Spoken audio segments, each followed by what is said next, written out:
I also serve on the steering committee of American Studies, which houses the Ywca lecture. And so what I want to do, in a minute, I'm going to ask Macalester President Suzanne Rivera to come up and give a formal welcome. Before she does that, I want to just acknowledge the presence of members of the Kente Summit here, sitting over here to my left.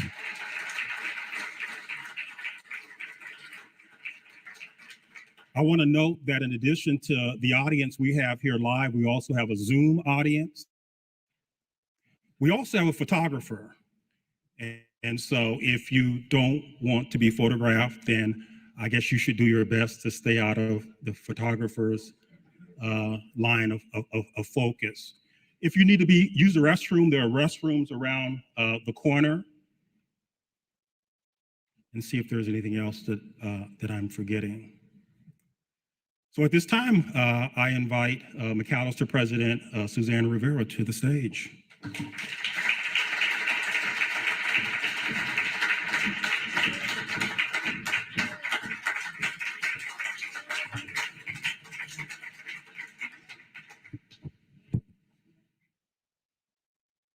Thank you so much, Professor Hart. Can you hear me at this distance to the mic? Great, thank you. I'm a lot shorter than he is. Well, good evening, everyone. Thank you. Welcome and bienvenidos. My name is Suzanne Rivera. I'm the president of Macalester College, and it's my great honor to launch our 8th Mahmoud Al-Kati Distinguished Lectureship in American Studies tonight. With a little, yes.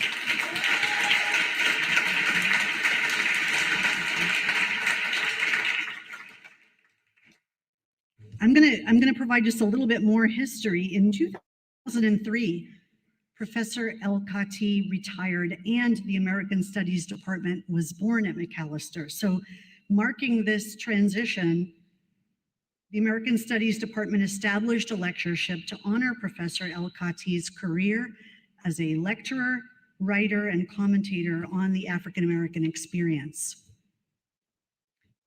From 1970 to 2003, Professor Al-Kati taught many generations of Macalester students in courses such as the Black Experience since World War II and sports in the African American community. He also was a champion for increasing the diversity of the student body and for making anti-racism central to the college's curriculum. Moreover, Elder Al-Kati's highest scholarly aspiration was to leverage and share the knowledge and wisdom between the MAC campus community and the local Black community to serve their mutually beneficial interests. His goal was to connect the gown with the town, and he achieved it. Elder Al-Kati's classes centered the experiences of people of African descent, and did so in a way that became a teaching tool in and of itself. In his words, quote, "The American ideology of white supremacy, that's what we've always been fighting. We insisted that the history of African people from the continent to slavery to now be reflected in the curriculum. That's what the Black Studies movement was about," unquote. Elder Al-Kati not only instilled a sense of duty in his students, he led by example. The fervor that Professor Al-Kati brought to his teaching and activism lives on in this endowed lectureship. With generous support from Dr. Stanley Berry, Bertram Days, and Ava Days, this lectureship allows us to celebrate and honor that Elder Al-Kati has been the vanguard and that he has opened the doors for others to enter.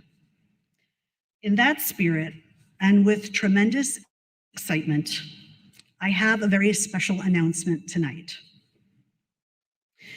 Macalester wants to permanently pay tribute to Professor Mahmoud Al-Kati's legacy. And so it is my great pleasure to share with all of you for the first time in this room and for those on Zoom that the college has commissioned an artist to paint a portrait of our esteemed faculty member, which will be displayed on campus as a lasting and tangible tribute to his enormous legacy.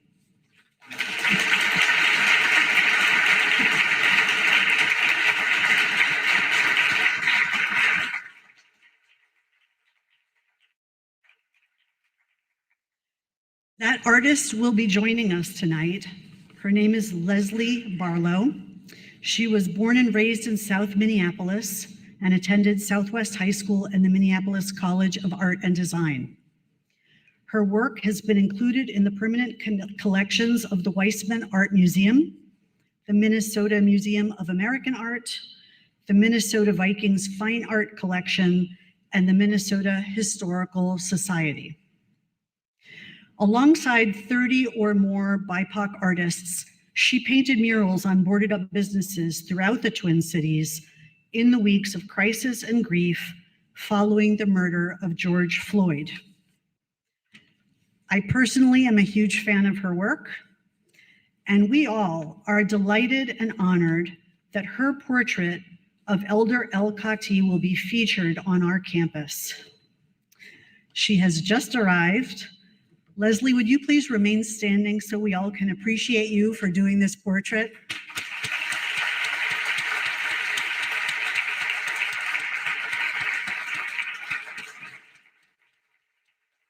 Thank you. Professor Ywca, this portrait is only one fraction of the recognition you deserve for your service to MAC and for making people of African descent central to our understanding of the world. Thank you. And now I thank you. Yes, one more round of applause.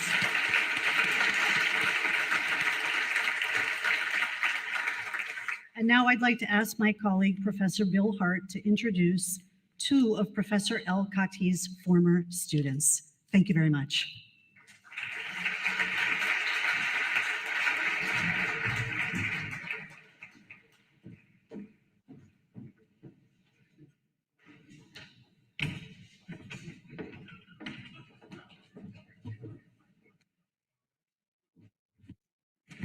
Again, it's my pleasure to introduce two distinguished Macalester alums, Mr. Melvin Collins, who is also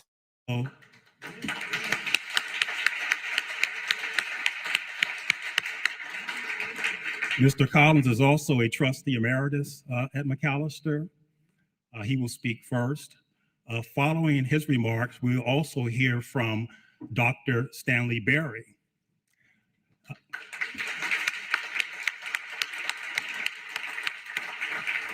I should note that their vintage is pretty close to mine. They are both members of the class of 1975. We'll hear from Mr. Collins and then Dr. Berry.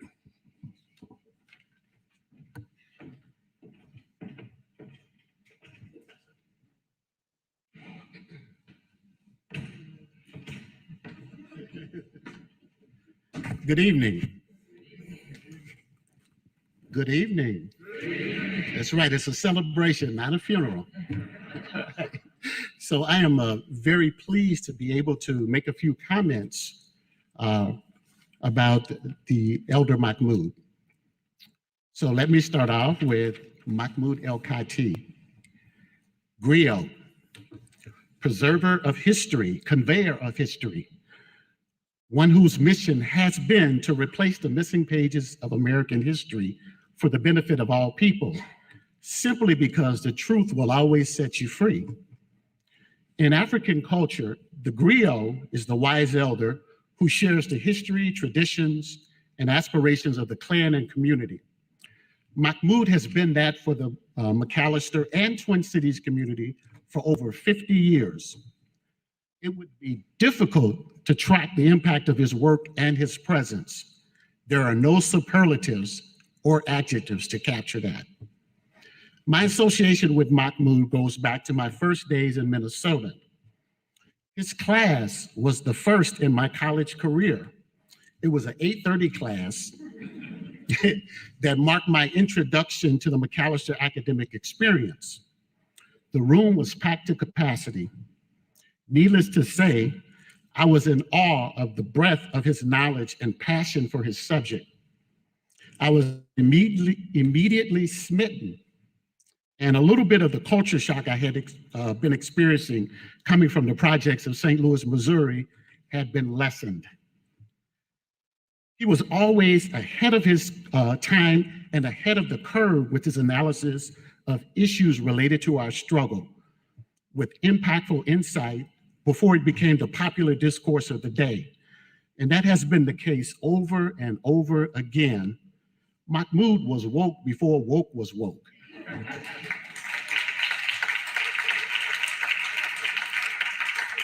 Back in the day, he was our Encyclopedia Africana. I would sometimes be in discourse with folk, and we'd be talking about critical issues, and I would have a WWMS moment. What would Mahmoud say? Mahmoud is an intellectual heavyweight who is as common as the most common man. He never gets too full of himself or think that he is above others. The ease of being able to operate effectively among the intellectual elite and the working class is what makes him unique. His academic prowess is impressive, and his commitment to community is unparalleled. It is the spirit of this commitment that is so infectious. As a student at Macalester, my passion to make a positive contribution to community was heightened and fueled by my relationship with and exposure to Mahmoud. In fact, most students of color from my era who I speak to either mention Mahmoud as their mentor or one of the most influential individuals in their college career. As many students sought clarity on their identity or to validate their self-worth, Mahmoud was an encouraging and influential force. He believes it is our collective duty to improve the human condition, and he believes that passionately. He embodies integrity and is one of the most credible scholars you will ever meet. He doesn't attempt to craft a perspective for others to blindly embrace. He challenges others to think critically and beyond the obvious to craft their own informed perspective and not be fooled by the noise of the day or go for the okey-doke. He is the forever teacher who will probably utter something very instructive with his last breath, something we can treasure. That is the man that this lectureship honors, a living legend, an icon, a true humanitarian. We love you, brother.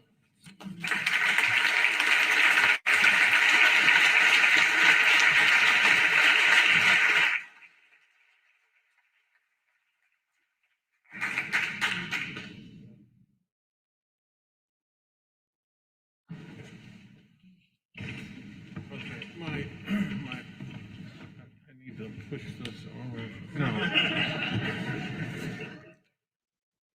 So I really wish they had reversed the order and Melvin had followed me, but that's not my lot. Somebody told me or wrote me a note and said to keep this to 2 minutes, and I was really a little insulted because I didn't know how they would know me to write a note like that. But then walking in here, I was told that I could take as much time as I wanted, but I'm not going to do that. But some of you probably noticed that when Dr. Rivera stood up here, I think I was the first one to pop up, and that's kind of hard for me because I'm old now.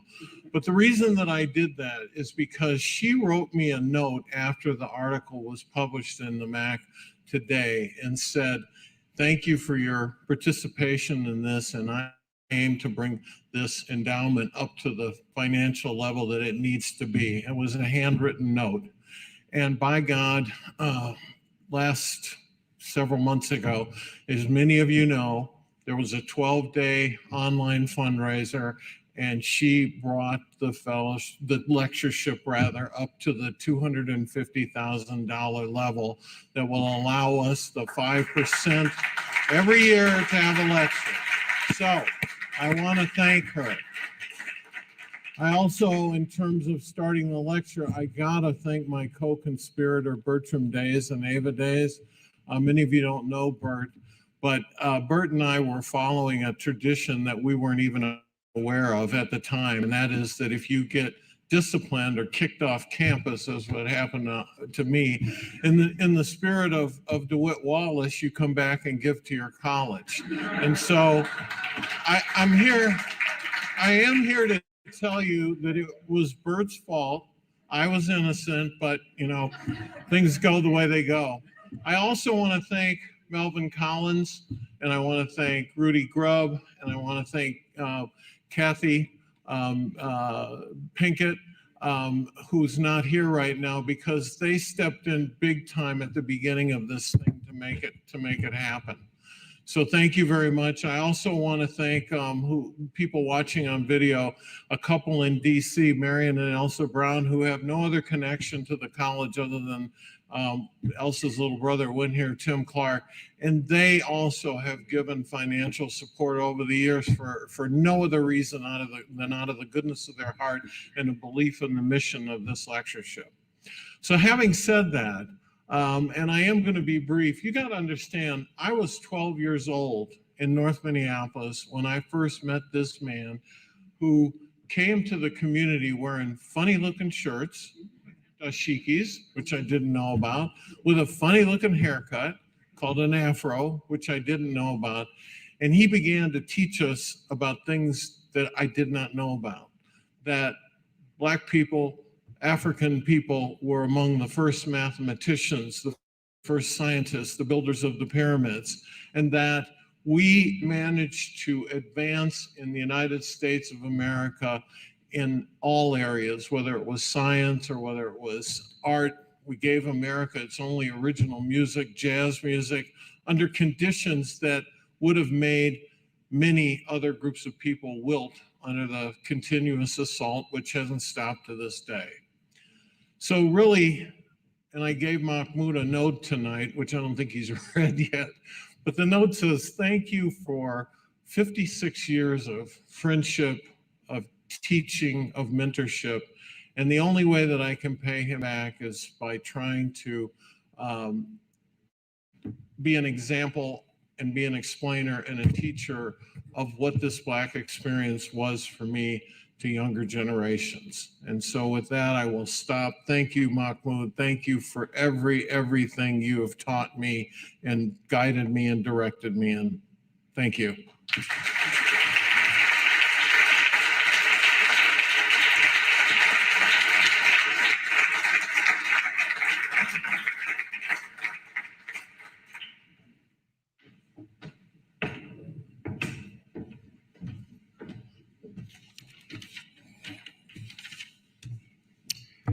Thank you, Mr. Collins and Dr. Berry. If I'm smiling, it's because I'm really stoked about introducing tonight's speaker. It's my supreme pleasure this evening to introduce this year's Mahmoud El-Kati Distinguished Lecturer. The speaker is no stranger to us. She's one of us. I speak of our friend and colleague, a former professor of history at Macalester College, Dr. Crystal Moton.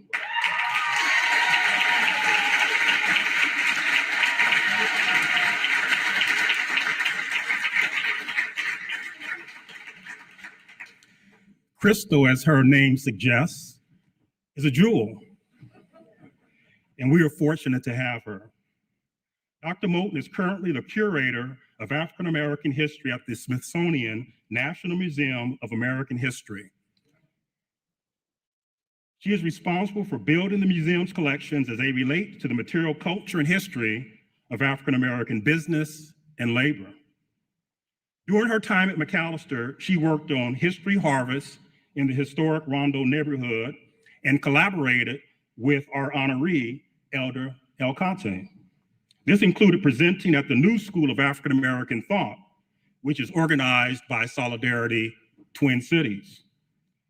Dr. Moton researches African American women's history, business history, working class history, and intellectual history, especially as they relate to the struggles of African Americans for economic justice. Dr. Moton has a book under contract with Vanderbilt University Press titled, This Woman's Work, Black Women's Economic Justice in Post-War Milwaukee. Tonight, she will speak on the topic of creating during crisis. Historically, historically relevant reflections for troubled times. By exploring her story of a group of Black working women in America's heartland, this lecture illuminates the imaginative ways these women responded to a number of intersecting social, political, and economic crises facing their community in the mid-20th century urban Midwest. I present to you Dr. Crystal Moton.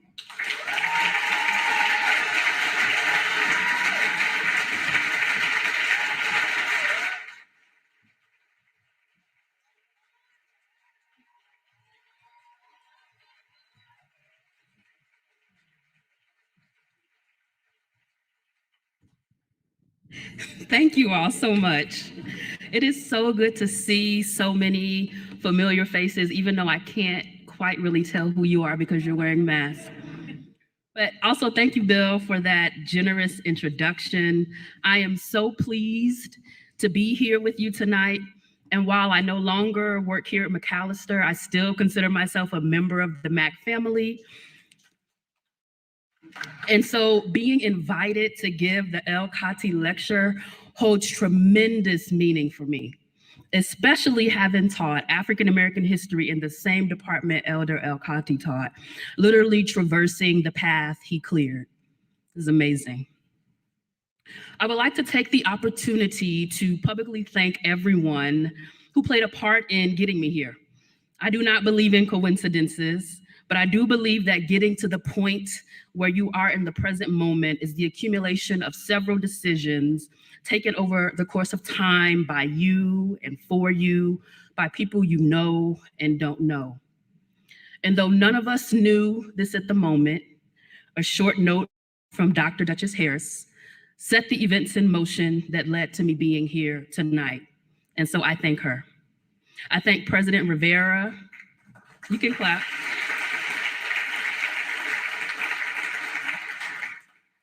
I thank President Rivera for formally inviting me.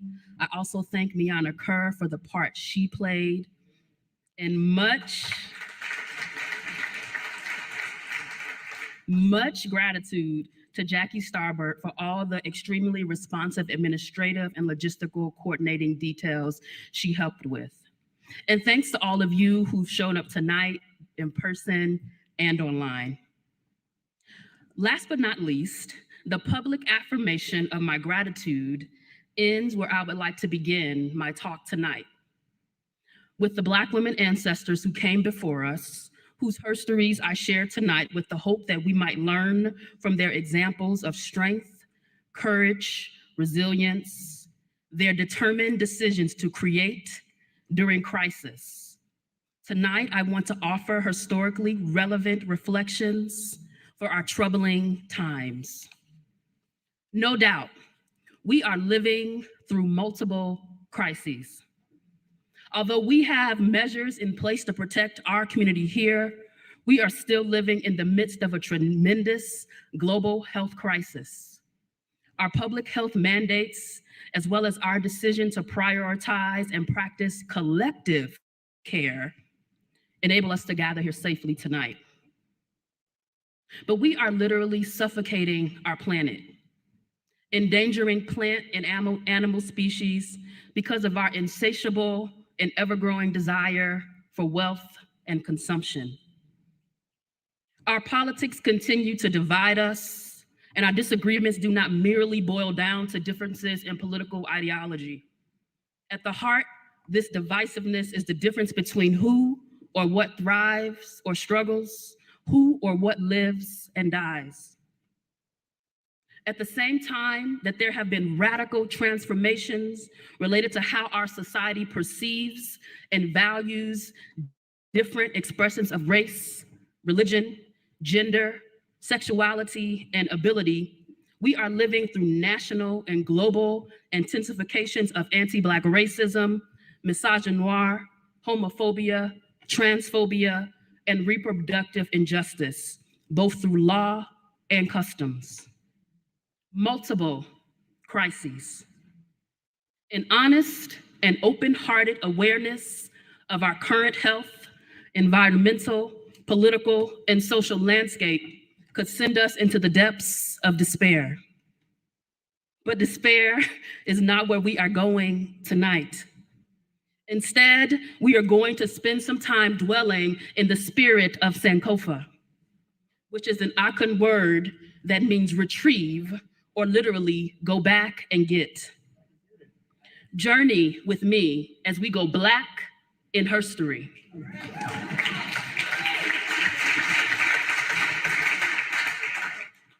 The herstory that I'd like to share with you today is one that I have carried with me for a long time.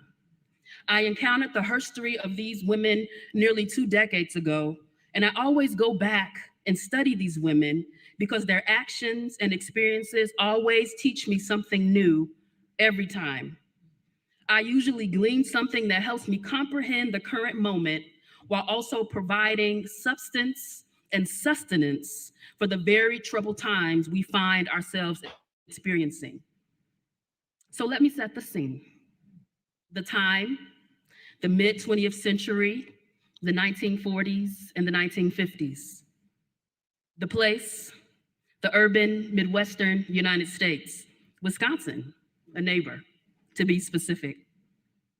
The people, Black women community organizers who lived and worked in Milwaukee.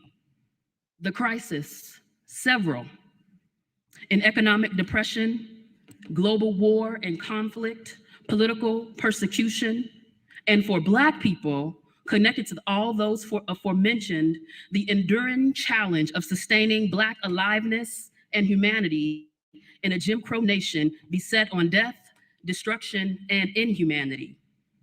Black women, specifically urban Black women living during this time period, felt this acutely as these unstable and dangerous circumstances manifested in their daily lives, impacting their economic, educational, social, and political possibilities. So I want to zero in on this herstory by focusing on the lessons we can learn from how a small, determined group of Black women responded when confronted with overwhelmingly troubling times. Specifically, I want to ruminate on records, ruptures, and refusals. Records, ruptures, and refusals. As a historian, records are important. We rely on historical records, primary sources, to aid us in our interpretation of the past.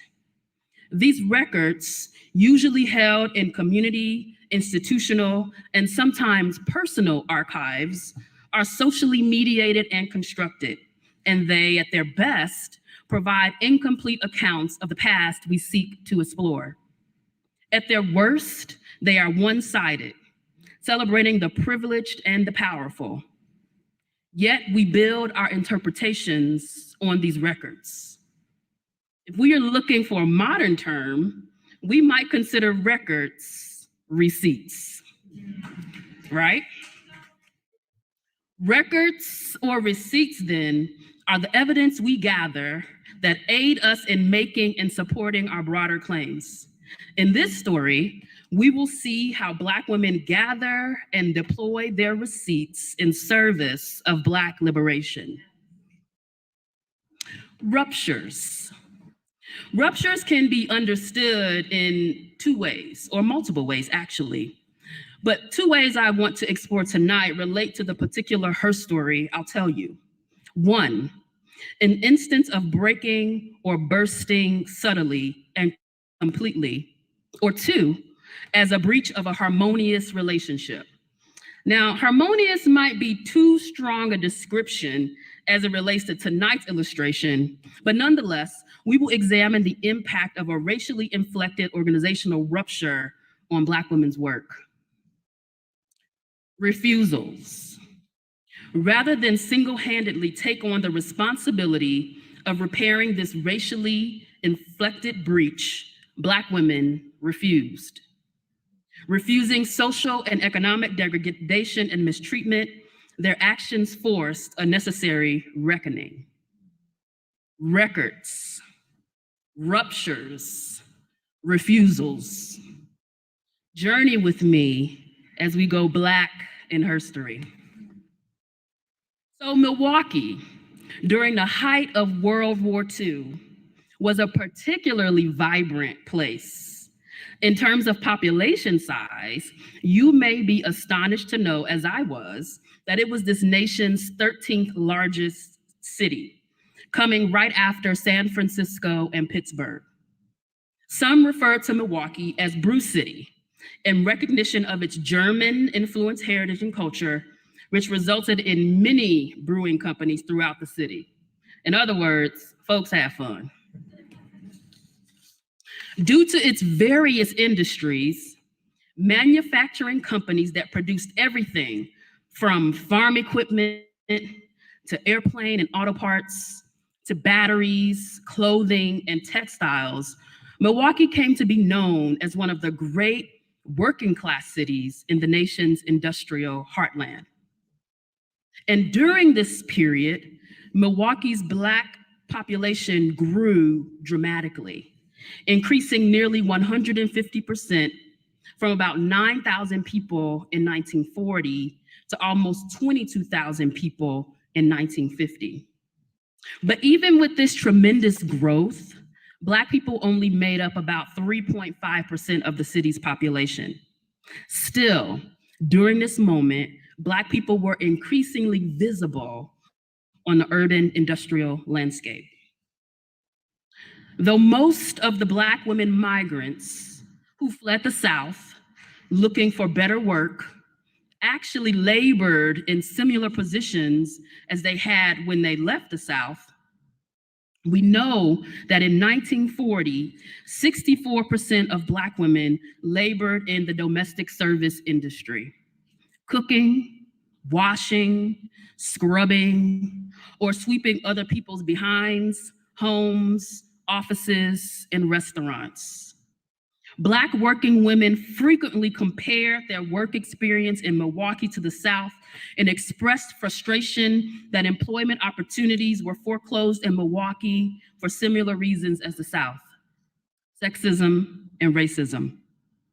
Inequality, employment inequality, was built into the structure of most workplaces, be they public or private. Racism operated through bureaucracy and intense focus on policy and procedure. Policies and procedures which were supposedly race blind, but not race neutral. These policies and procedures had disparate effects on Black working women's economic possibilities. Take, for example, the requirement of proof of a 10th grade education for an entry-level position at a local manufacturing company. Anyone will do. If a Black woman had come from a state like Mississippi, Alabama, or Georgia, where separate and unequal education prevailed, and which made going to school a legal and practical impossibility, how then would a person be able to magically procure proof of a 10th grade education that mostly did not exist? But a question even more important: why was this level of education necessary at all for skills and training that could be taught on the job? Racism manifesting through policy and procedure. As well as this, the nature of work in the Jim Crow Midwest did mean last hired, first fired, lowly paid, and dirty work. All of these were true. And there was also the type of work that was considered, quote, back of the house work. Sometimes Black working women in Milwaukee could get a job in a downtown store or restaurant or hospital. However, the positions offered to her were in the back, at the bottom, and out of sight. Positions like stock girls or dishwashers were hidden from public view and required little interaction with the white public. In Milwaukee, Black women also worked as nursing assistants, a backbreaking job considered undesirable by white working women. But as a result of World War II, by 1950, Black women had made some gains, especially in the urban industrial manufacturing workforce. The number of women in these types of jobs did increase to 30%, up from 21%. Still, 52% of Black working women laboring in Milwaukee worked in domestic or other service industries. Black women continue to be locked out of some of the most desirable and higher paying clerical roles, jobs which were usually reserved for white working women. In the back, on the bottom, stuck in the lowest, dirtiest positions, records, refusals, ruptures. Enter Black women community organizers, women who surveyed the landscape, determined what was possible, and worked hard to create a new reality. For the purposes of our short time together, I am intentionally only going to focus on 2 women tonight. Because when you leave this place, I want you to know, remember, and invoke these women's names, because these are her stories we need for times like these. Bernice Copeland Lindsay. Nana Reed Baker. Both of these Black women had long roots in the Black Midwest, and both of these women dedicated their lives to their communities, not simply in response or reaction to ongoing attempts to deny Black life and humanity, which saw Black people as deficient and insufficient, but precisely because they firmly knew and believed in the opposite. From these convictions, they strategically chose to work with and align themselves with people and organizations who they could partner with, influence, and walk with on the path toward Black uplift.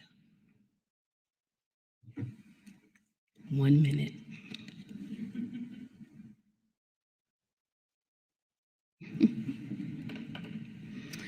In Milwaukee and the nation during this time, one of the most recognized and celebrated gender-based organizations that many Black women felt compelled to join, become members of, and develop their leadership capacity through was the Young Women's Christian Association, or the YWCA, which still is in existence today, and some of you may know of it and be affiliated with it.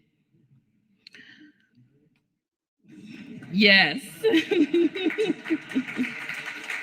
Awesome. A local affiliate of this organization was the Milwaukee Y. The Milwaukee Y had been organized in the city during the Progressive era as one way to support the increasing number of white working women leaving their rural towns and villages to come to the big city to live and labor. The Milwaukee Y, with its Christian morals and values, became known for the quality, clean, affordable housing it offered to white working women. While the Y had lofty goals during this time period, racism still permeated the organization. As more and more Black working women moved to Milwaukee, however, some of the white women leaders at the Y wanted to offer their spiritual and sisterly assistance to Black women workers. Knowing they could not do so alone, with awareness, they partnered with the Milwaukee Urban League, which itself had opened its doors in the city in 1919. As a result of this partnership, the organization created 3 programmatic opportunities for Black women and girls. One which provided a gathering place for workers, one which centered around community service and volunteering, and one that focused on activities geared toward young girls. After nearly a decade of trying to run these programs on their own, and not being particularly successful, the Milwaukee Y hired Bernice Copeland Lindsay, a trained journalist and social worker who was to manage these efforts. Of course, and as you can imagine, Lindsay was the first Black professional worker they'd ever hired. And so it's worth pausing here for a moment to spend some time discussing Bernice Lindsay's background, mostly because, of course, where she came from directly influenced her life's work, but also because everywhere she went, she created and left a record. Bernice Lindsay was born and raised in Winchester, Indiana in 1896, a small Quaker community which had its roots in the anti-slavery movement. In 1830, her grandfather, Dennis, a self-freed Black man, moved to Winchester after he purchased the freedom of himself and his wife, Janetta. He made a life for himself and his family, and he prized education, family, and community involvement. We know this because of where he chose to move his family. Indiana in the 1830s was home to several free Black settlements, and Winchester was a mere 6 miles away from one called Snow Hill and 10 miles away from one called Cabin Creek. Snow Hill and Cabin Creek, both in Randolph County, were near stops on the Underground Railroad. Both of these communities were self-sufficient, free Black settlements known for assisting and supporting newly self-free people. Lindsay grew up within this context and community. She grew up in a context where the belief that anything was possible flourished. Also, time and time again, Lindsay's parents reminded her that one's race should not be a determining factor in one's life possibilities. She followed in the footsteps of her father, Benjamin, and her older brother, William, both of whom attended the all-white Winchester High School. She ended up matriculating at Ohio State University, becoming the first Black woman to graduate from the university's School of Journalism.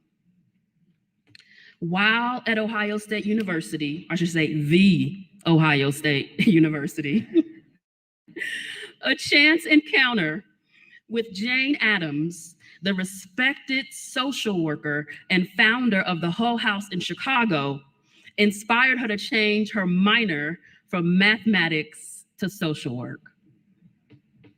She worked for the Y as her first job out of college. Before she got to Milwaukee, she actually worked at Indianapolis, at the Indianapolis YWCA, specifically at the segregated Phyllis Wheatley branch, which Black women, including the famous beauty mogul and millionaire philanthropist, Madam C.J. Walker, helped to fund and fundraise for. The several years she spent in Indianapolis concretized her ideas about community organizing. In some circles, Lindsay represented the traditional idea that college-educated Black people could and should represent and speak on behalf of the race. But she also challenged this idea with her own philosophies and beliefs regarding community involvement. She believed that everyone should engage in what she referred to as group work. Essentially, group work, and college students may be familiar with group work. Group work was her way of describing community organizing. And group work called for all community members, no matter their class or educational background, to unite to work on issues of significance and importance. She also defined and promoted a particular type of leadership she described as, quote, indigenous neighborhood leadership.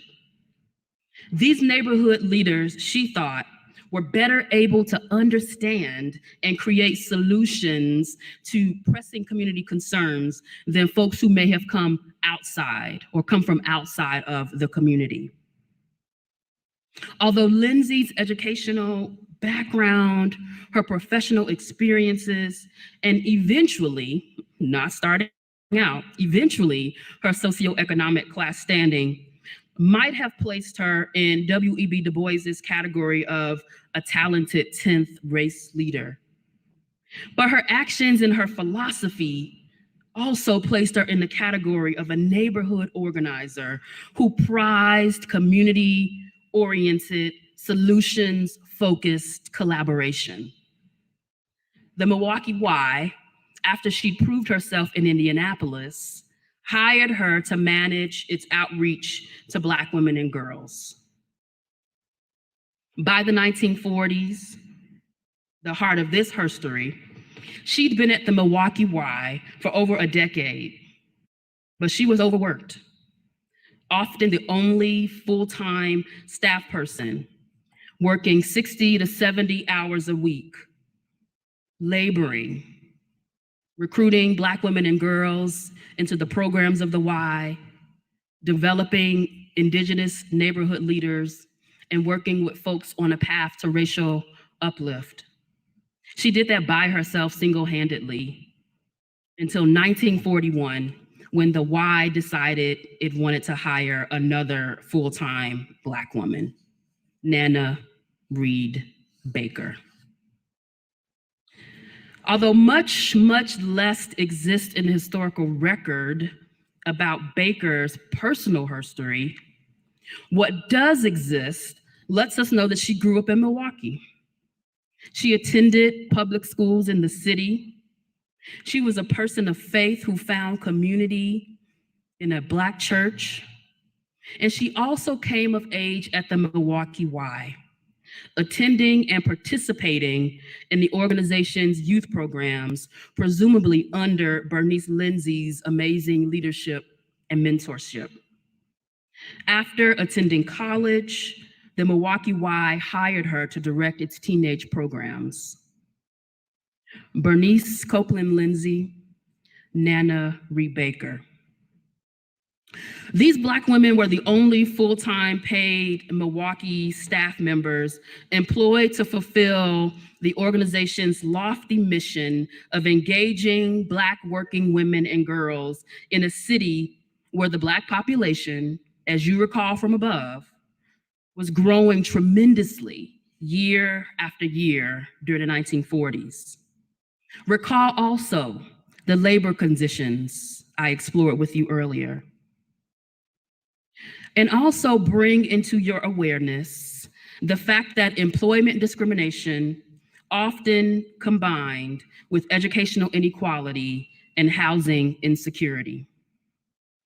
But putting their heads together, deploying their ideas about group work and the role of neighborhood leaders, Lindsay and Baker created a space where Black people could gather and organize around these intersecting crises. They called this place the Walnut Street Center. Walnut Street was the main artery in the neighborhood where most Black Milwaukeeans lived. The street was the neighborhood's social, cultural, and economic epicenter, with its Black-owned grocery stores, beauty parlors, barbershops, a gas station, clothing shops, funeral homes, did I say restaurants, a movie theater, nightclubs, bars. If anyone knows anything about the historic Rondo neighborhood, Rondo Avenue, right? There are definitely some parallels there. While the Walnut Street Center had many residences, during the 1940s, its longest dwelling was a former Milwaukee public school building at least. Situated on prime real estate, the center was literally in the heart of the community. The Walnut Street Center then was a neighborhood hub. a space to convene with like-minded women and girls who shared a working-class background, a place to engage in meaningful dialogue and discussion about politics and labor, a place to address and prioritize Black working women's housing, educational, and professional development needs, a place for Black women and girls to develop as community leaders. And from this center, Black women and girls engaged in a myriad of actions, focusing on many key areas. Take, for instance, their work around housing insecurity. With the help of volunteers and short-term workers, many of whom were newly migrated Black women, the Walnut Street Center kept an active rooms registry for newly migrated women who needed safe and secure housing, especially again during this increased migration period. Over 100 Black women use this registry every day.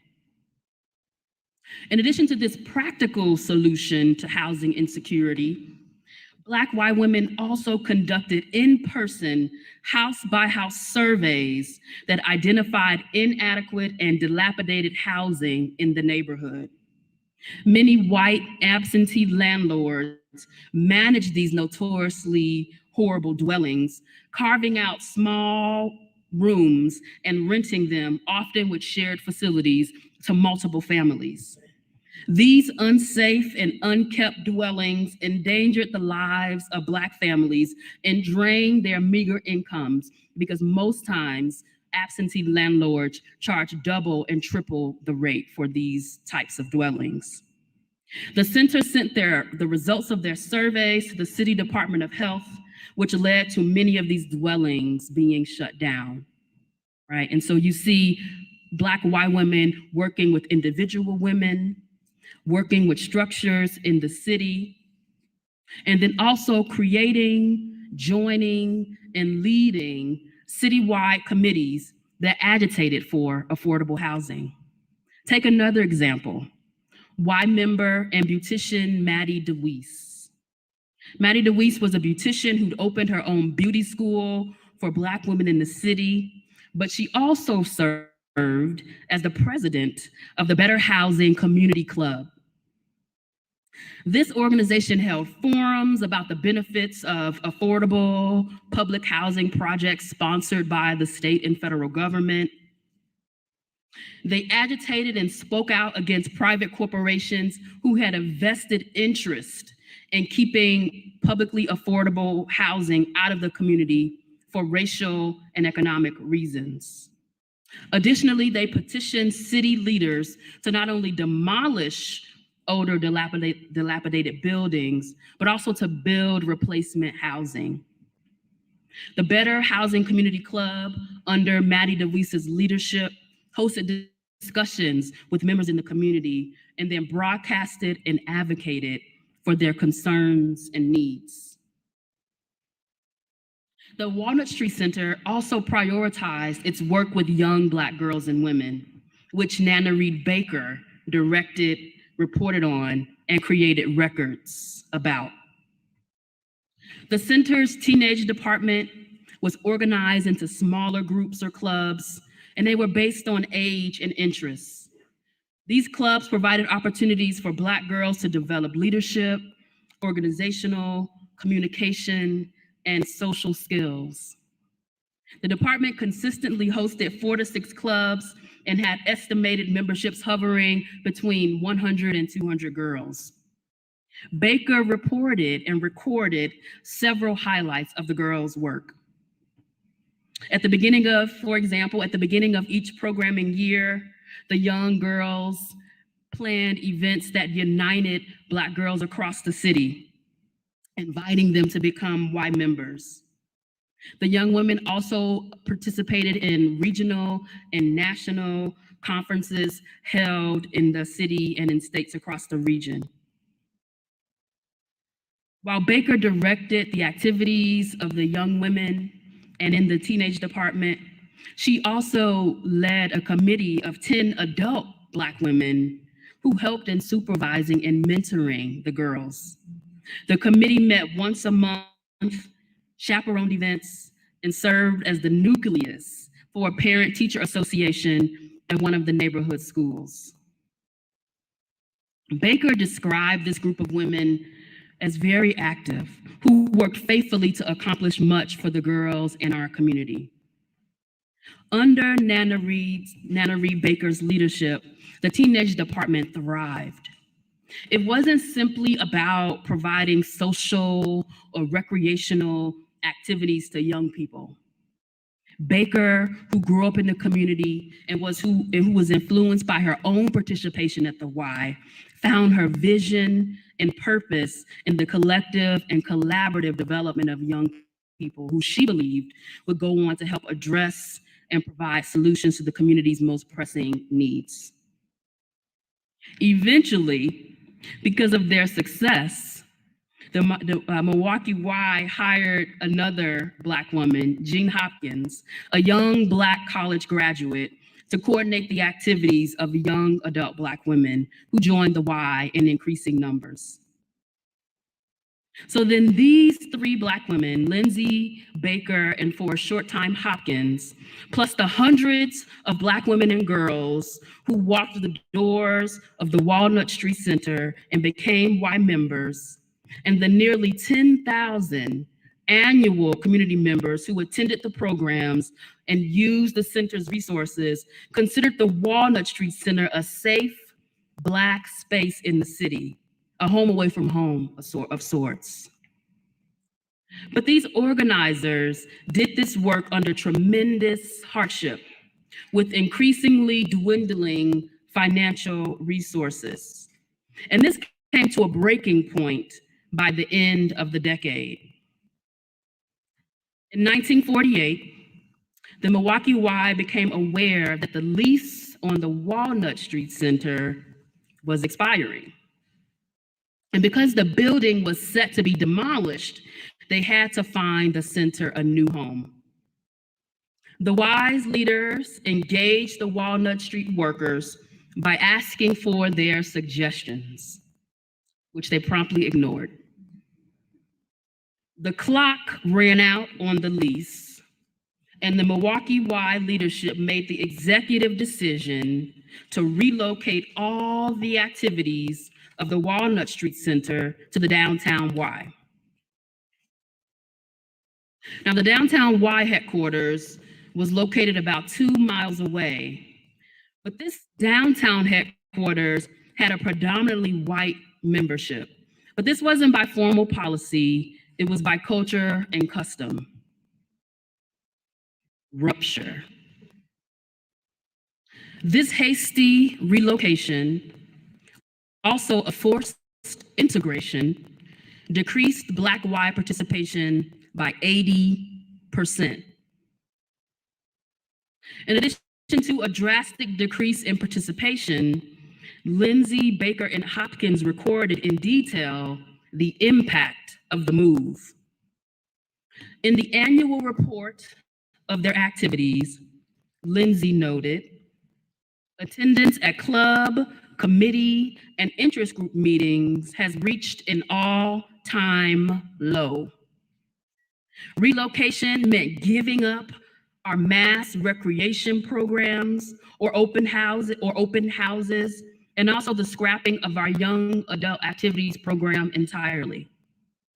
Our rooms registry, which served over 100 women a day, practically folded up because the people who came seeking rooms were usually served over the counter. And sometimes they needed to come back 3 or 4 times. And the location of the Central Y proved too inconvenient for this type of service. Baker described a slow disintegration of groups as to numbers, activity, and interest. And in spite of staff correspondence, phone calls, home visits, home meetings, and the use of a room back in the Walnut Street neighborhood, the community was drastically affected. Baker noted the importance of actual statistics and their ability sometimes, in her words, to speak more clearly than words. She offered one example of one club. Before the forced move, the club had an active membership of 30 participants. Since the move, club attendance had ranged from 0 to 9 members at recent meetings. In addition to the low attendance in the actual clubs, Baker spoke of the loss of the entire group of the 10 women I just told you about earlier, who mentored the young girls and the young women in the teenage department, the entire group. Reading Baker's report, one can get a sense of the devastating impact of this rupture on the WISE Black women workers, volunteers, members, and participants. In reporting on the impact of this rupture, Baker took nothing for granted. While the downtown Y was again under 2 miles away from the former Walnut Street Center, this distance was simply too huge for working class women and girls who had to travel usually after work and school and while balancing other personal and professional responsibilities. When Baker queried members from one of the senior youth groups about why their plans to meet downtown just didn't work out, she received several telling responses. First, the girls wanted to be close to home so they could have a meal before participating in the WISE programs. The distance factor was doubly difficult during Wisconsin's long and hard, and did I say long and hard winters? We know something about that here. Second, meeting close to home meant they would not have to pay car fare to get to the building. Walking was simply not an option for them. Third, many of the girls had responsibilities they needed to attend to before club meetings. And so taken together, participation in the Y no longer fit within their life or their schedules, nor was it feasible. Their responses highlighted the serious importance of being in close proximity to one's community, but also the physical and financial resources one needed to be able to participate in programs at the central building. While dealing with the loss of their center, Black white staffers knew in close proximity to white workers starkly illuminated the unequal pay practices they endured as well. It was common knowledge that the Milwaukee Y paid white and Black staff members different wages, even if they held the same position. Bernice Lindsay had worked at the Milwaukee Y for over 20 years without a raise and without reaching the uppermost limit of the salary range for her position. Nannery Baker had worked at the center for 7 years without a raise. So when the Milwaukee Y sent out contract renewal letters, the women reached a breaking point. The Y neither recognized the tremendous work of these women, nor did they increase their salaries. Citing budget shortfalls, the Milwaukee Y renewed the contracts, but at the same salary levels. This felt like a slap in the face to these women. Refusal.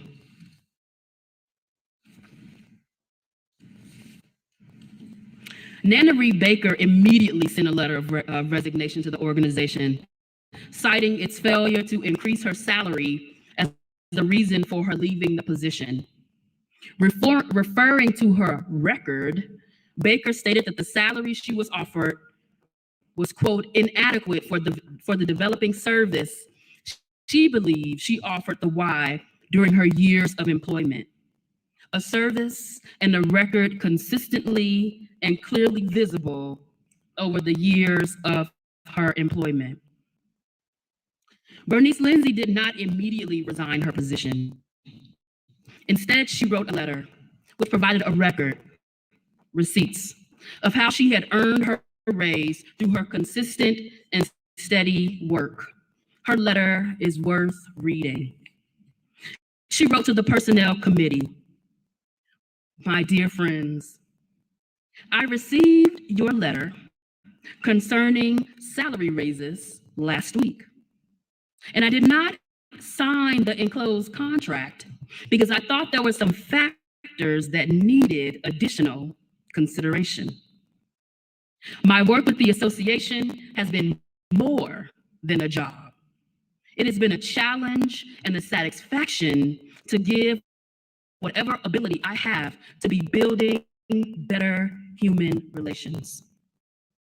I have known for a long time that salaries in our department were below those in other departments. But feeling a certain responsibility as the first Negro secretary and wanting to prove that inclusiveness in the YWCA is an asset, I have tried to be objective and minimize this difference. I have tried to keep abreast and ahead of my job by doing graduate work at various universities and attending many conferences and conventions, usually at my own expense, and by giving unstintedly of my time, effort, and interest. If you feel, however, that my work is not good enough, then that is reason enough for your decision. Every worker, she continues, I believe, usually knows deep down in her heart whether she is worthy of her hire or not. And I know I have paid a high price for being the pioneer Negro staff member. A few years ago, the maximum salary for department heads was $3,600. And in all fairness, after 20 years of service, I should be receiving that maximum, unless, as I said before, my work is not satisfactory. One other thing I think you should know, on the center staff, we have always known each other's salary because salaries for all of us have been lower than those of white employees. And I did not want my coworkers to think this was true because I was getting a big salary. We needed to have utmost confidence in each other to carry out our difficult assignment. Although we have accepted the theory of integration, we know that the promotion of Negro staff members to certain jobs is not likely. I hope you know me well enough to believe that I am saying these things now, not because of bitterness, but because I think we need to know and recognize our problems and make the next step forward, however short it may be. Fully appreciating your concern and thanking you for all you have done for me, I am sincerely and prayerfully yours, Bernice Copeland Lindsay.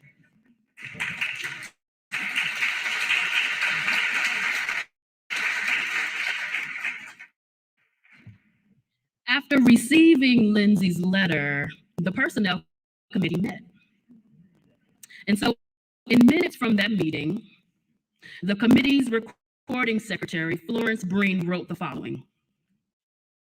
Contracts were sent to Ms. Lindsay and Ms. Baker, which would automatically mean that their work had been satisfactory and that the Y would be glad to have them remain on the staff. However, no salary increase was indicated in the contracts for next year. The personnel committee tried seriously to evaluate the work done by each of these staff members. In discussing the work of each of these individuals, not on the basis of race, we expressed appreciation of service and work done by each, but felt that they had not tried quite hard enough to fit into the picture. They haven't taken the initiative in doing the kinds of things expected of executives in their jobs. What is telling about the personnel committee's assessment of Lindsay and Baker's work is that there is no recognition of the impact of the loss of the Walnut Street Center. Additionally, the Personnel Committee blamed these Black women workers for not fitting into the picture. The picture was an image crafted by an organization with predominantly white leadership who held little regard for Black women workers, the Black women workers it hired, or its previously large Black membership. So how could they fit into the image when they were marginalized and outside of the picture to begin with? These Black women's refusals created a reckoning which made its way into the media. The Chicago Defender, one of the most preeminent Black national newspapers operating out of the centers of the country's industrial Midwest, ran an explosive article with the title, "Milwaukee Negro YWCA Staff Quits When Lily White Program Starts."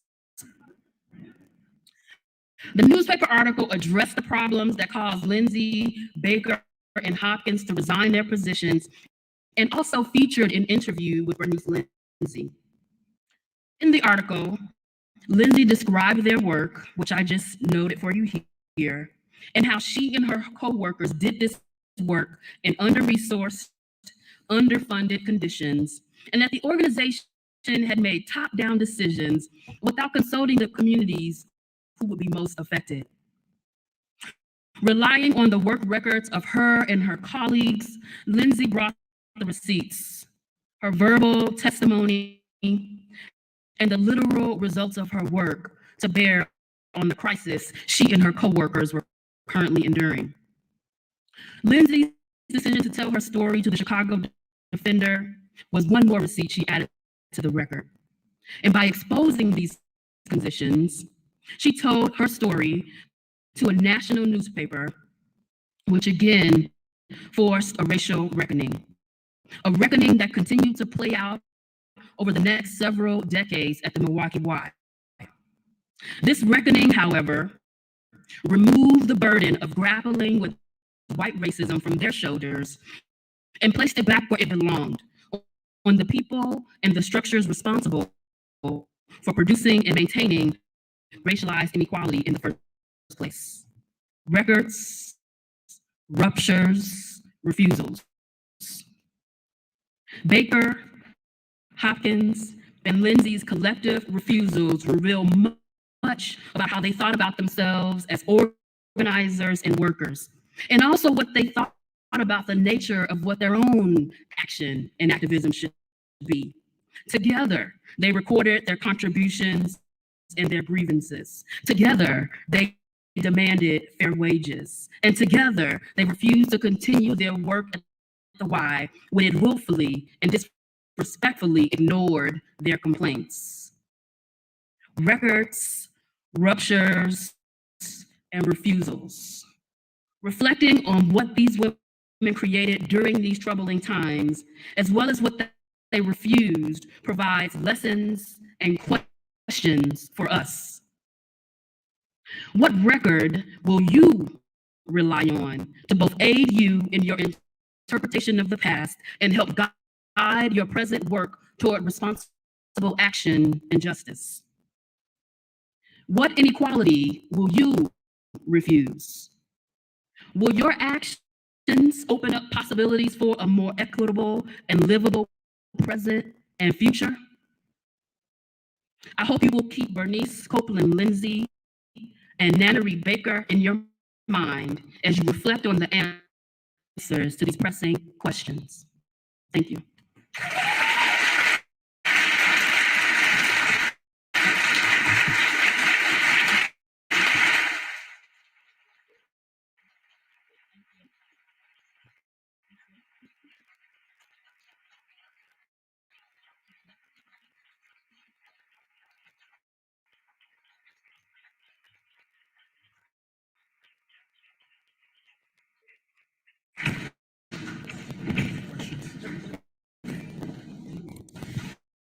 So we have a little time for Q&A. If you would like to ask a question, we have a mic over to my left. And so everyone who wants to ask a question should line up at the mic. After the Q&A, we're going to have remarks from the elder.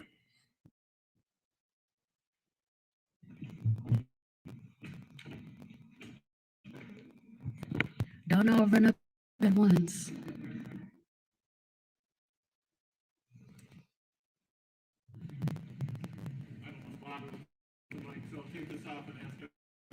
Thank you for a wonderful, wonderful lecture. My question is this: what happens to these women afterwards? Thank you. And so the question is, what happened to Bernice Copeland Lindsay, Nana Reed Baker, Jean Hopkins after they refused to continue to work under the conditions they did at the Y? Well, Bernice Copeland Lindsay continued her work in the Milwaukee community, but went on to work for the county department of Milwaukee County Department of Welfare. Jean Hopkins also continued her work in the city, as did Nana Reed Baker, although it's a bit unclear about what they got up to immediately following their disconnection from the Y. The other question, though, or the other thought that I think is important to think about is that I mentioned that their actions caused a racial reckoning, right? That the Y had to grapple with and deal with after their basically entire Black women workforce left. That reckoning took place over decades. Eventually, by the 1960s, the Y brought more Black women onto its board of directors, which the board of directors were the leaders at the Y who determined Y policy and procedure. With the increased kind of diversity of their board, they hired the first Black woman president of their board elected the first Black woman president of their board in the late 1960s. And under this woman's work, a lot of change happened in the Y, including the Y doing an internal assessment, right, of the racist kind of workplace and culture that permeated the organization, but also thinking about how to deal with that. One of the national developments in the national Y was the One Imperative Eliminate Racism, which came out of a national conference and a national mandate for the Y to really think about the racism that permeated the organization. And Black Y women in Milwaukee were crucial to developing and to implementing that national Y mandate of eliminating racism, such that by the 1970s, the Milwaukee's board was more diverse, its staff was more diverse, not only including Black women, but also Indigenous women, Latina women, and also Asian American women. And so really, these Black Y women in the 1940s, remember, right, caused this racial reckoning. And it's really important to think about timing here. These stories might sound familiar because we're thinking, oh, this could be a contemporary story, but no, this is the 1940s, right? In the urban Midwest, prior to, landmark court decisions like Brown versus Board of Education, prior to hallmark civil rights Act of 1964, Voting Rights Act of 1965, right? These women are working in their communities, trying to change the circumstances, not only for Black women, right?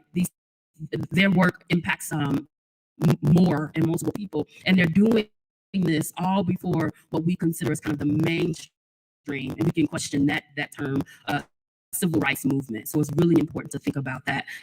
And that was more than what you asked, but I felt it was necessary.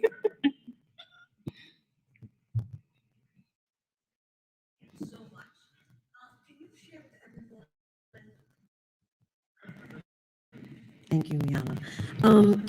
Can you share with everyone, particularly the students who are always looking for internships, some of the things that you do at the Smithsonian? Oh, awesome. Yes, I can. So as a curator, what I primarily do is I think about how to understand Black history, but through objects, right? And so if you think about a record, I like the word record, don't I? If you think about how you would tell the story of Black people's history in this country particularly, what kinds of objects do you think you would need to tell that story?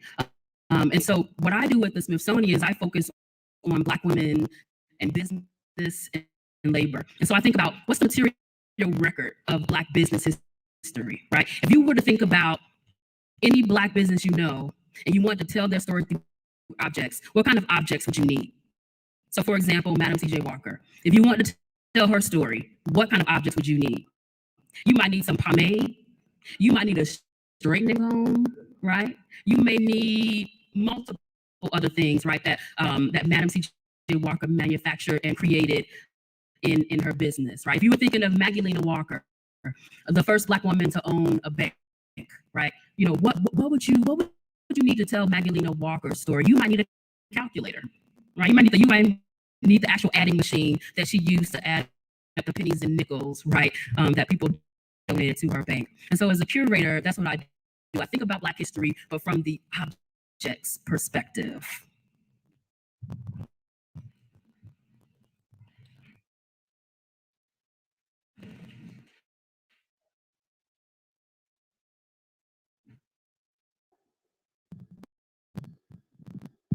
Hi, don't be shy, y'all. And if you could come over this way, I can run it to you if you need it, but otherwise, if you want to come over this way. Don't be shy, I know y'all have questions. All right. Yes. We'll Question. take one here, and then Dr. Rivera, come your way. Hello. I wanted to know how much of this information is offered through the Y. Like, do they talk about how like they impeded these women and then show how they changed their organization once they left? That's a great question. And it really goes back to kind of thinking about what kind of records the Y kept, right? But not only what kind of records the Y kept, who has access to these records? And so one of the answers to your question is that yes, the Y was honest about its the difficulties it had with racism, right, in its organization. But whether or not it credited Bernice Copeland Lindsay or Nana Reed Baker or Jean Hopkins with forcing them to reckon with the racism is a different story. Additionally, because I'm a researcher and because I have access to go to the archives, as I mentioned, I was able to go and read the Y's records, right? I was able to go and look at the records that the organization donated actually to the Wisconsin State Historical Society. And so I looked through numbers of boxes, countless minutes, years and years of reports. But what I began to notice as I looked at those reports, and what I really wanted to kind of hone in on, is that those reports and those minutes were often incomplete, which is why I really brought in the story of the Chicago Defender, right? The Chicago Defender had that headline, Black, Negro white workers resigns when Lily White program starts. Now, I didn't find that type of headline in the Y records, right? But what that told me was that there was something going on, right? There was some records that weren't being kept by the Y, and it was up to me as a historian to piece together all of those stories to be able to understand what was going on there.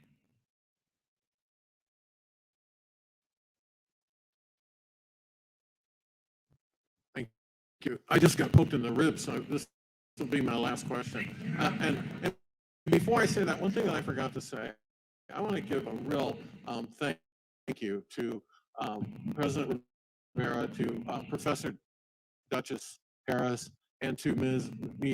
Miana Kara, and there are probably many others for getting you here at such short notice. Yeah. Thank you very much. Now, this will really be my last question because my ribs are sore from the president and CEO of the Minneapolis Y, but that's another story. And I call her president and Madam President and CEO when she gets me angry, but that's a whole nother story. I want to know what on earth got you interested in the Milwaukee YWCA of all the things. It's fascinating. This is such a great question. To be honest,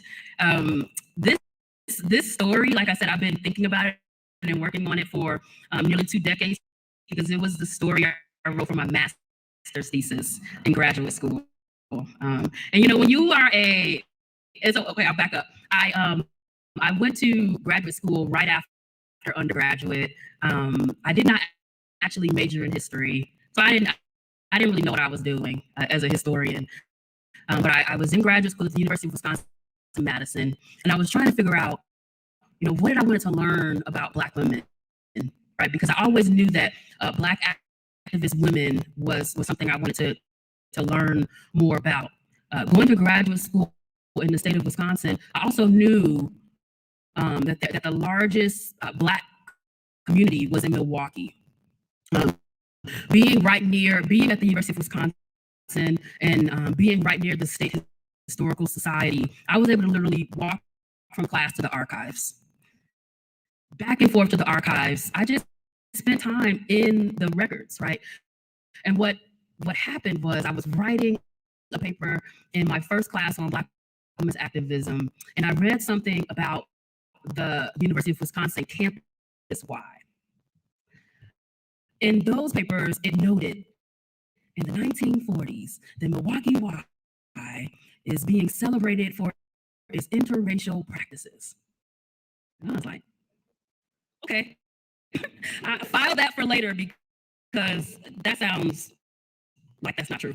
But anyway, I finished that paper and I had to then decide, what am I going to write from a master's thesis? And I went right back over to the archives and I said, does this archive have the records of the Milwaukee Y? And sure enough, it did. It had the records of the organization from 1896 when it opened until 1979. Over 100 boxes of records, of minutes, of reports, of photos and clippings, and so I wrote about them for my master's thesis. So, yeah.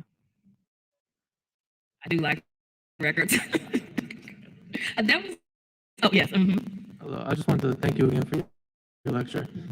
My question is, what are the things you find material cannot account for, and what do you do when you encounter these shortcomings? Can you repeat that one more time? Yes. What are the things you find material cannot account for, and what do you do when you encounter these shortcomings? That is such a great question, because a lot of our life is ephemeral, right? The objects just go away, and then what do? I think in terms of thinking about that particular difficulty is where a combination between textual analysis and material culture has to go hand in hand, right? And so what I mean by that is, so take, for example, the lives of enslaved women, right? Who, write about the work they do in their own personal lives and in kitchens, right? In their homes, right? We know they're encountering certain objects in their lives, but we may not know, we may no longer have access to those objects. Does that mean those objects didn't exist? No, it doesn't, but it means we have to find another way to think about the materiality of their lives. And usually that has to come with some sort of textual record that you then compare and contrast with.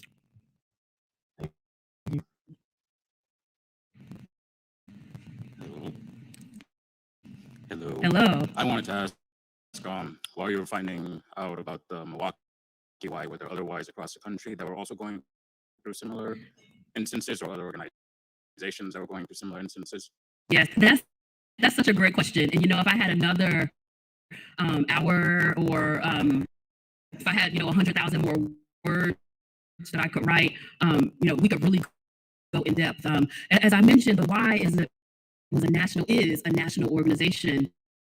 And what I also kind of mentioned very quickly, right, is that in some ways the character of the Y depended on where the Y was, right? And so there were Ys all over the nation, and they primarily developed, as I mentioned, in urban locales, because they were really trying to reach a particular type of working woman who was engaging in this industrial and manufacturing work. And so there were Ys all across the country, particularly in thinking about Black women's experiences with the Y.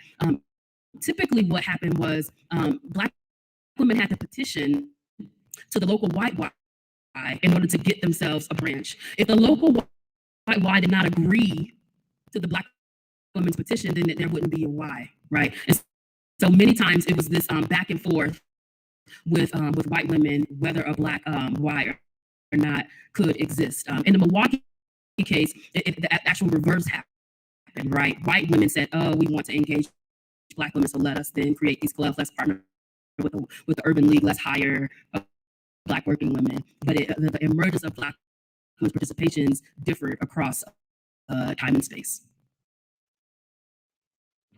Hello. Thank you. Thank you for your commitment to telling the stories that we need and that we deserve. Appreciate it. On that note, history is never the same, but it does have its similarities, right? And it seemed like we all kind of related to the response to the stance that they took institutionally and based on their laurels and integrity. And because we're in this moment of reckoning again institutionally, because there's so many sisters at the forefront and that are exposed within these institutions, I'm wondering whether the same direct approach is necessary, or whether you think that there's something that can be more beneficial in this time period. And I would just love your opinion specifically. Yeah, that's a great question. I think when I think about that answer, I never want to kind of generalize or prescribe people's actions or decisions. I think the Milwaukee Y women who we learn about today, they refuse the Y because of their specific experiences and their specific understanding that, hey, if we stay here, there's a limit to what we can do. And they wanted to do more, right? And so that's why they left. And so when thinking about our institutional connections and collaborations, it's always worth reflecting on what can you do where you are.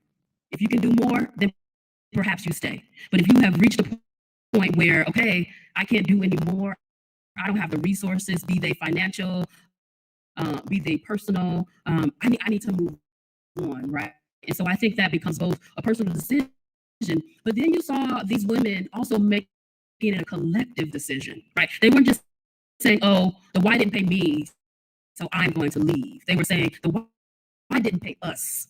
The Y disrespected us. The Y abandoned our community, right? And so there was some limitations to what they wanted to continue to collaborate on and people who they wanted to work with. And so I think it's always worth reflecting on the particular circumstances and not just saying, well, I'm just going to refuse everything and everybody, but thinking about how you can work with people and why you might want to continue that commitment.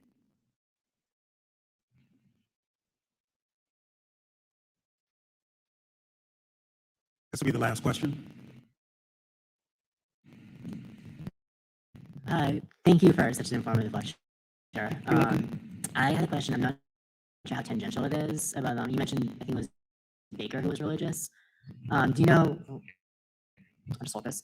Do you know how her faith and how the religious culture of her community might have interacted or come into conflict with the white Christian affiliation of the Y? That's a great question. I don't know particularly kind of which Black denomination or which Black church she attended, but what I do know is that, especially during this time period, these Black women workers were attracted to the Y because of its Christian commitment, right? Because of the ways in which they saw the Y trying to live out this kind of mandate, right? That you help the least of these, right? That you think about your community in certain type of religious and spiritual ways, inflected by your religious and spiritual and faith beliefs. And so that was one of the reasons they did this work, because they saw a very direct connection between racial justice and spiritual responsibility, right? And so because there were a number of different organizations these women could have joined and became members of, right? I mentioned some. The Urban League, right? They could have went to the NAACP, right? They could have joined other social or political organizations, but they chose the Y. And right now we showed it to the Y, but the Christian part of the Y was supremely important during that time. Thank you for the question. Please join me in thanking tonight's speaker.